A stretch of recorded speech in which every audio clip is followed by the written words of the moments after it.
समष्टि अर्थशास्त्र का अध्ययन क्यों करें? 20वीं सदी के आरंभ में समष्टि अर्थशास्त्र जैसी अर्थशास्त्र की कोई शाखा नहीं थी।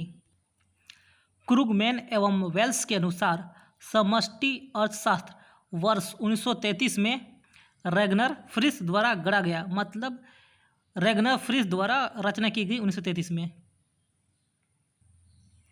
समष्टि अर्थशास्त्र में सैद्धांतिक विकास वर्ष 1936 में जे.एम. केन्स द्वारा कृत पुस्तक general theory of interest, employment and money के प्रकाशन के साथ ही सुस्पष्ट हुआ था।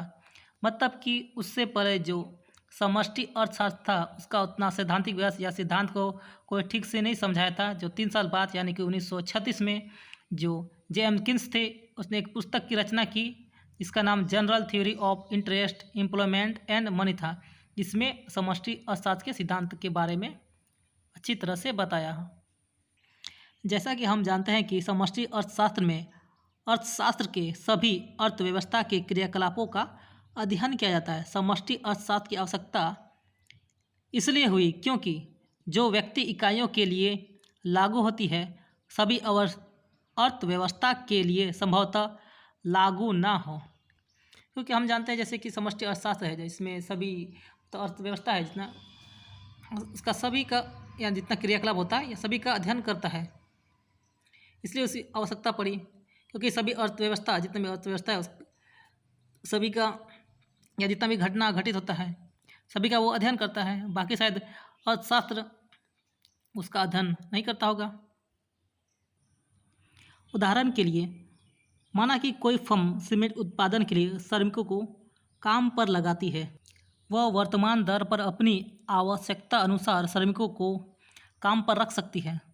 किसी एकल फर्म द्वारा श्रमिक हेतु मांग में वृद्धि वेतन दर पर कोई प्रभाव नहीं डालती। यदि फर्म श्रमिकों हेतु अपनी मांग बढ़ा देती है तो श्रम में कमी और वेतन में वृद्धि देखने को मिलती है। इसके अलावा देश में कार्य हेतु उपलब्ध श्रमिकों की संख्या सीमित होती है, अतः इस समय से आगे श्रमिक हेतु मांग वेतन दर बढ़ाएगी, ना कि श्रम की आपूर्ति।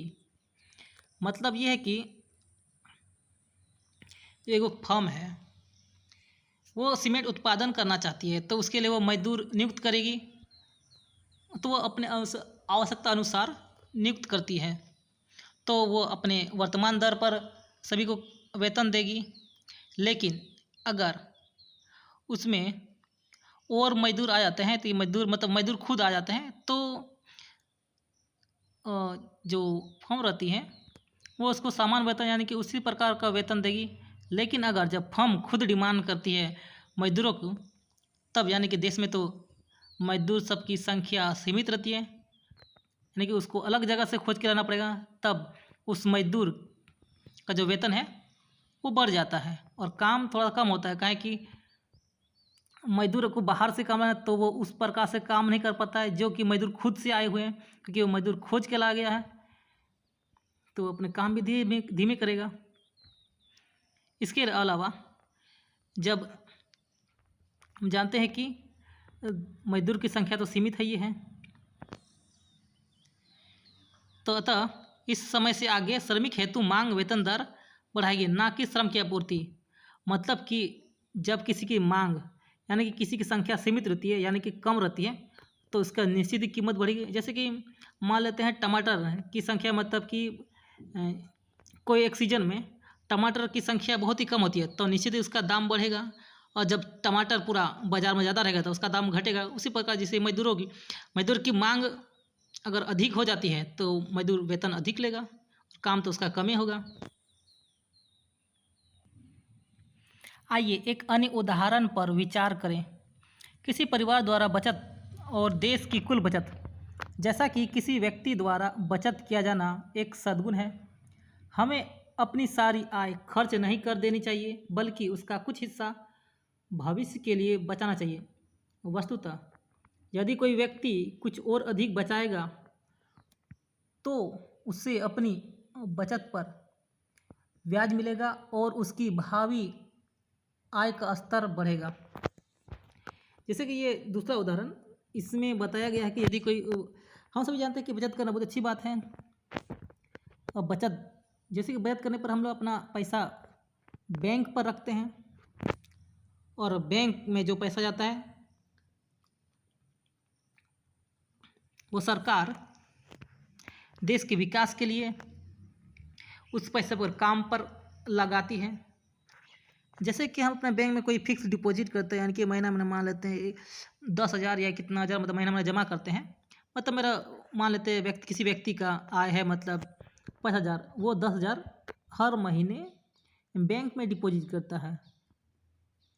तो हर महीने मतलब कि एक्स्ट्रा जो 10,000 है वो खर्च नहीं करता है, वो बैंक में चल जाता है और बैंक से वो पैसा सरकार तक पहुँच जाता है और सरकार देश की बचत या देश की विकास के लिए कार्य पर लगाता है। इस प्रकार जैसे कि 2 उदाहरण देखे समष्टि अर्थशास्त्र में, तो समष्टि अर्थशास्त्र मतलब क्यों पढ़ना जरूरी है या अध्ययन करना क्यों जरूरी है, तो ये दोनों उदाहरण से पता चलता है कि इससे हमें जो मनी है या फिर पैसा है उसकी बचत करने का तरीका सीखने का के लिए जानकारी मिलती है, या फिर ये पता चलता है कि बचत करने से क्या होता है, किस पर हमें फ़ायदा होता है और हमारे देश को भी किस प्रकार का फ़ायदा होता है।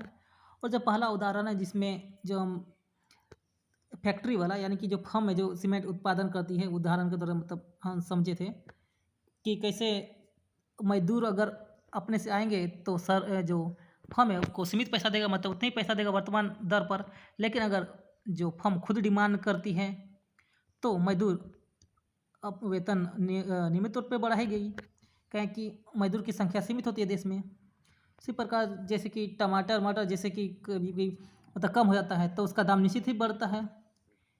इस प्रकार मतलब हम समझ सकते हैं, या भी समष्टि अर्थशास्त्र के पढ़ने से हम समझ जाए कि किसी चीज़ की मांग क्यों बढ़ती है और मांग बढ़ने पर क्या होता है।